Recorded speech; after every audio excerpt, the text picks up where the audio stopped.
Colossenses capítulo 1, versículo 9, diz assim o texto sagrado: por esta razão, também nós, desde o dia em que o ouvimos, não cessamos de orar por vós e de pedir que transbordeis de pleno conhecimento da sua vontade, em toda sabedoria e entendimento espiritual, a fim de viverdes de modo digno do Senhor, para o seu inteiro agrado, frutificando em toda boa obra e crescendo no pleno conhecimento de Deus, sendo fortalecidos com todo o poder, segundo a força da sua glória, em toda perseverança e longanimidade, com alegria, dando graças ao Pai, que vos fez idôneos à parte que vos cabe da herança dos santos na luz. Paulo está falando aos Colossenses, e ele traz uma ação no versículo 9, que diz: transbordeis. E aí o Vitinho escolheu, ou o pessoal do louvor escolhe, para que a música seja cantada, me derramar.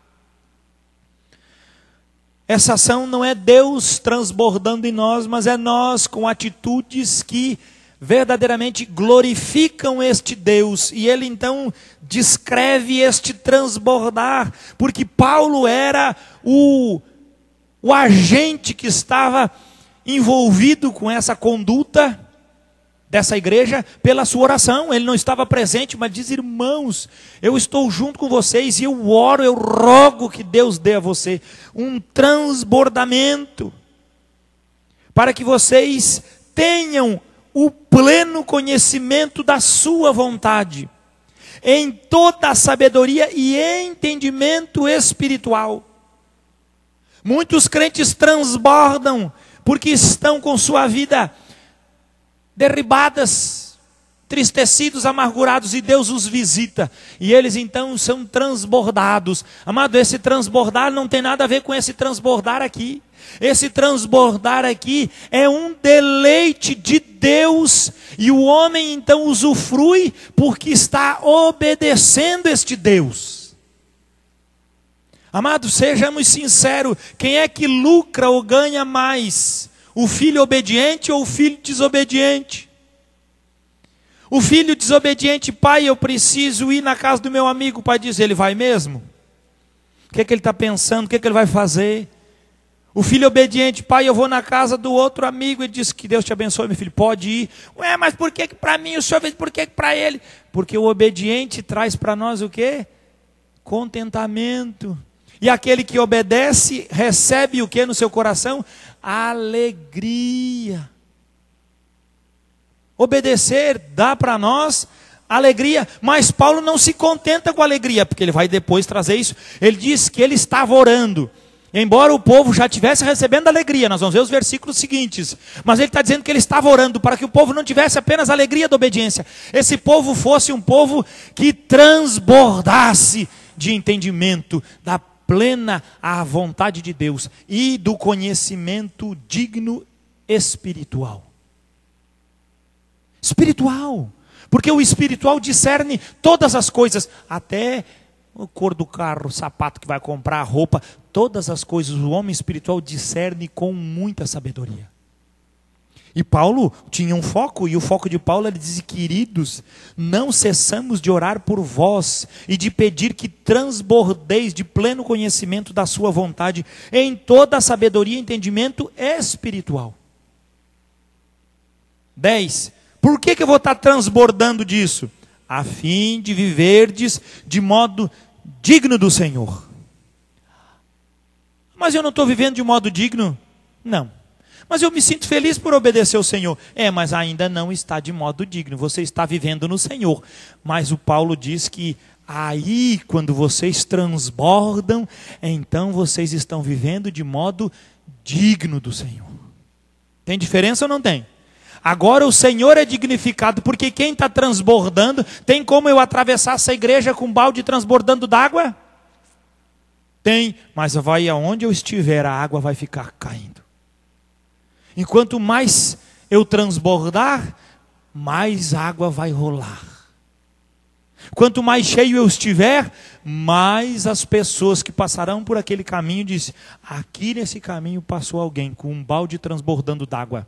Agora tu imagina alguém que transborda em conhecimento e sabedoria de Deus. Aonde ele caminhar, o povo vai dizer, aqui passa um homem que transborda em sabedoria e conhecimento de Deus. Aqui tem uma pessoa que ela é transbordante da fidelidade do Senhor. Aqui tem alguém que teme o Senhor. Eles podem fazer chacotas, eles podem rir, eles podem zombar, mas a hora que eles precisarem de uma testemunha fiel, você será o escolhido. Por quê? Porque quem transborda do conhecimento e atitude e sabedoria de Deus é alguém que verdadeiramente conhece o Senhor e tem prazer nos seus mandamentos. Versículo 10, a fim de viver de modo digno do Senhor, para o seu inteiro agrado. E depois de estarem dignos diante do Senhor, depois de o Senhor estar agradado por causa de nós, frutificaremos.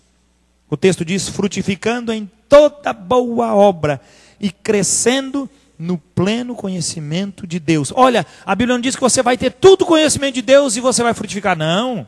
Ela diz que você vai transbordar, e esse transbordar dará para você um acréscimo paulatino e constante do pleno conhecimento de Deus.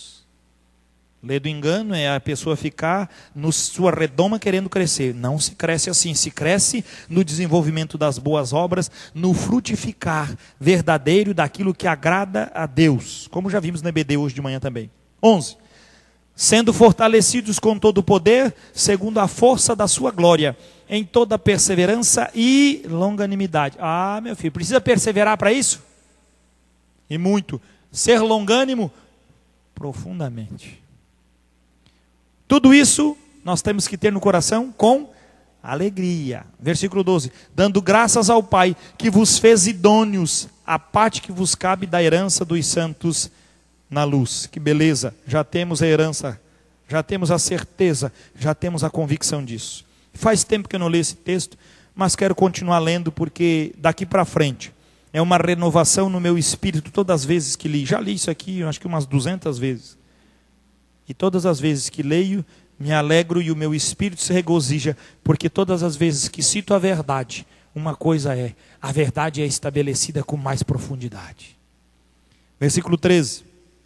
Ele nos libertou do império das trevas.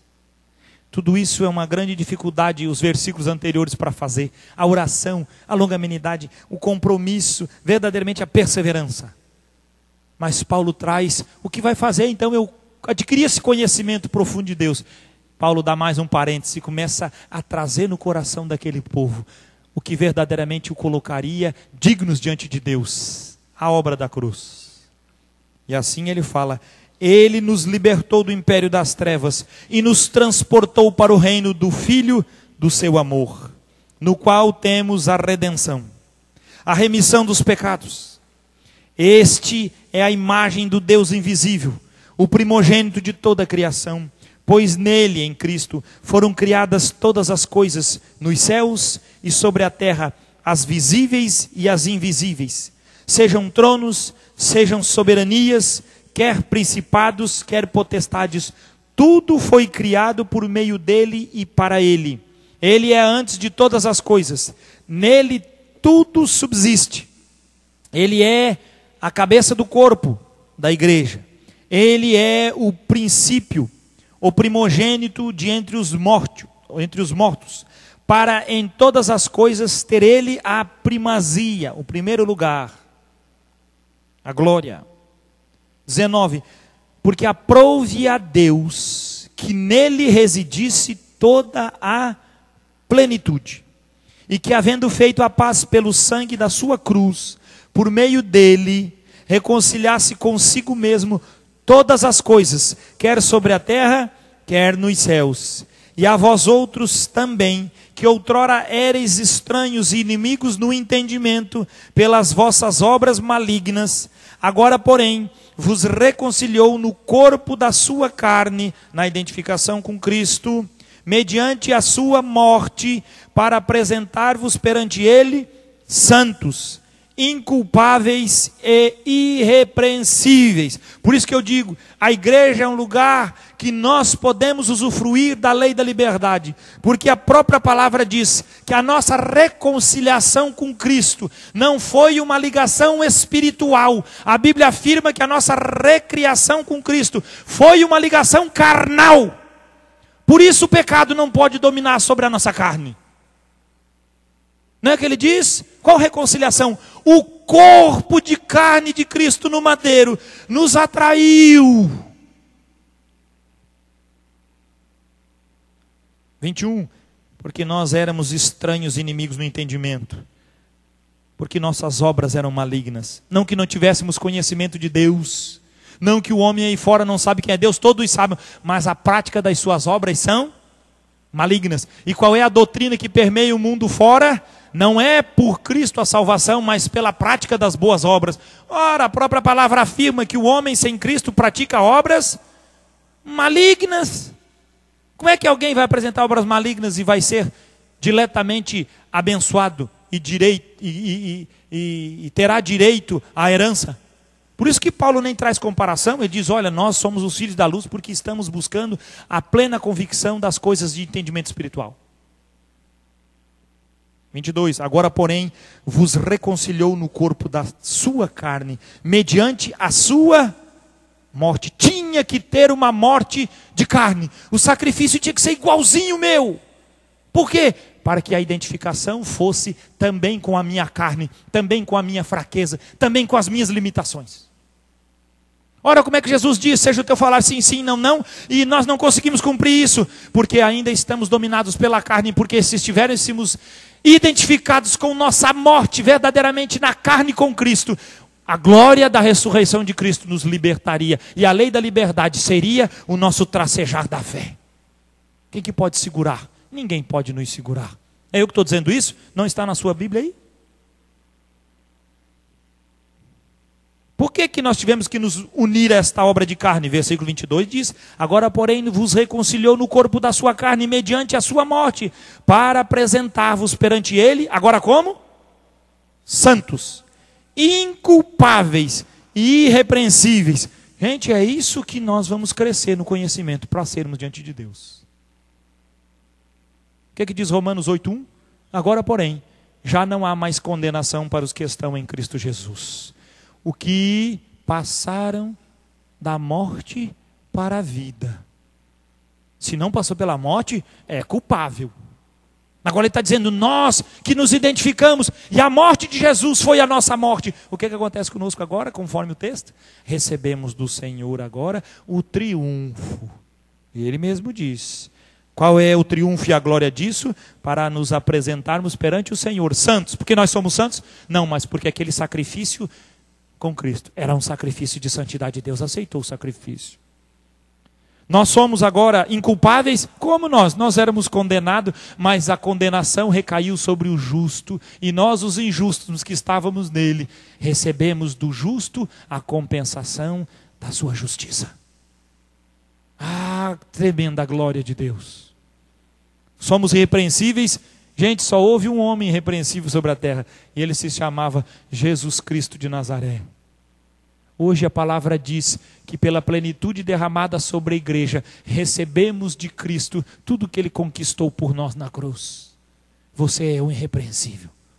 Não pela sua conduta, mas pela sua fé e sua prática. Você não é um vencedor. Você é um vencido por Cristo. E quem é vencido por Cristo está verdadeiramente assentado nas regiões celestiais, entronizado como Cristo assim o está. Você quer ser um vencedor? Tem que lutar muito. Mas se você é um vencido em Cristo, saiba que tudo que Jesus conquistou na cruz é direito nosso, é nossa herança. Para isso, precisamos transbordar. 23. Se é que permaneceis na fé. Eu gosto tanto de Paulo. Paulo prega, levanta a moral do povo. Quando o povo começa a delirar, ele vai lá e puxa o tapete. Quer dizer, agora eu estou bem, agora eu estou jóia. Se é que tu estás na fé. Tu imagina o cara lendo essa carta e a igreja começou, glória, que benção, o cara lá começou no espírito se alegrar. Aí quando ele está daquele jeito, aí Paulo disse, é que tu está na fé. Daí ele volta e começa a pensar, eu estou na fé, vamos continuar a nos alegrar. Paulo dá aquela cajadada e diz, tu está mesmo entendendo? Estou, então vamos continuar. Se é que permaneceis na fé, de que forma na fé se permanece? Alicerçados e firmes, não vos deixando afastar da esperança do evangelho que ouvistes, e que foi pregado a toda criatura debaixo do céu, e do qual eu, Paulo, me tornei ministro. Um mover alicerçado, firme. A igreja não é um lugar de frouxo, enfraquecido, é um lugar de pessoas com convicções firmes. E diz o que diz o texto sagrado, alicerçados. Pode vir o que vier, estaremos alicerçados, fundamentados, preenchido o favor de Deus e a sua eficiência. Que exemplo vamos ter? Eu gosto do exemplo que Paulo mesmo se refere a si próprio dentro desse contexto. 24. Agora me regozijo nos meus sofrimentos por vós, e preencho o que resta das aflições de Cristo na minha carne, a favor do seu corpo, que é a igreja, da qual me tornei ministro de acordo com a dispensação da parte de Deus, que me foi confiada a vosso favor para dar pleno cumprimento à palavra de Deus. Ou aquilo que ele estava dizendo, que a palavra vai se cumprir, aquilo que está dizendo que nós vamos transbordar. Paulo não se exime de sua responsabilidade. Ele diz, irmãos, eu estou com vocês e estou me esforçando, e o sofrimento que passa na minha carne é para que vocês, igreja, sejam os verdadeiros ganhadores dessa recompensa. Paulo está exteriorizando, amado, se você não estiver junto com a igreja de Cristo, no seu sofrimento, nas suas lutas, nas suas angústias, você não faz parte dessa igreja. É uma identificação profunda de confiança. Ah, mas Paulo era apóstolo, ele tinha responsabilidade. Não, meu filho, ele está se colocando como alguém que sabe o que é partilhar da dor e do sofrimento para o crescimento e desenvolvimento dessa igreja. O que mais que ele diz? Veja lá. Versículo 26. O mistério que estiver oculto dos séculos e das gerações, agora todavia se manifestou aos santos, aos quais Deus quis dar a conhecer qual seja a riqueza da glória deste mistério entre os gentios, isto é, Cristo em vós, a esperança da glória, o qual nós anunciamos, advertindo a todo homem e ensinando a todo homem em toda a sabedoria, a fim de que apresentemos todo homem perfeito em Cristo. O perfeito é em Cristo. Fora de Cristo, há imperfeição. Em Cristo, há perfeição. E o problema nosso não é apresentar em Cristo. O problema nosso é permanecer em Cristo. O que diz mais o texto? Para isso é que eu também me afadigo, esforçando-me o mais possível, segundo a sua eficácia que opera eficientemente em mim. Tem muito crente desanimado. Como é que a gente fala? Esgotado, porque tem lutado, não para permanecer em Cristo, mas tem lutado para prevalecer as suas ideias. Lute, e Paulo diz, eu tenho lutado, eu tenho sofrido, eu tenho passado grandes coisas para permanecer em Cristo, para permanecer na eficácia que opera eficientemente em mim. Gente, pregar é bonito, mas dá trabalho. E eu preciso me esforçar para que possa o Senhor continuar agindo dessa forma na minha vida. Ah, pastor, mas eu não tenho o dom de pregar. Mas quem sabe você tem o dom de ensinar. E você tem que se esforçar para que a eficácia de Cristo apareça na sua vida. Ah, mas eu tenho o dom de servir. Quem sabe você tem que se esforçar e servir muito mais para que a eficácia do ministério apareça em você. A decisão de escolha é sua, mas a eficácia que opera eficientemente em nós é a que vem de Cristo. E Ele pode operar. Precisamos de profetas nessa igreja? Sim, precisamos, mas que sejam profetas do Senhor. e que falem em Cristo Jesus para a edificação de sua igreja. Precisamos de pregadores neste lugar, precisamos, mas que sejam homens que abram a palavra para falar somente a verdade. Precisamos de pessoas que se envolvam em ministérios, sim, precisamos. Mas precisamos de pessoas que deixem a eficiência de Deus agir na vida, para que a eficácia dele se manifeste em nossos corações. Somos desafiados com essa palavra? Somos, mas não podemos ficar apenas desafiados. Precisamos, além do desafio, tomar a postura de nos esforçarmos, a nossa parte, para que a eficiência haja em nós e a eficácia cumpra nas nossas atitudes. Simples, objetivo, mas vai fazer toda a diferença nos nossos corações.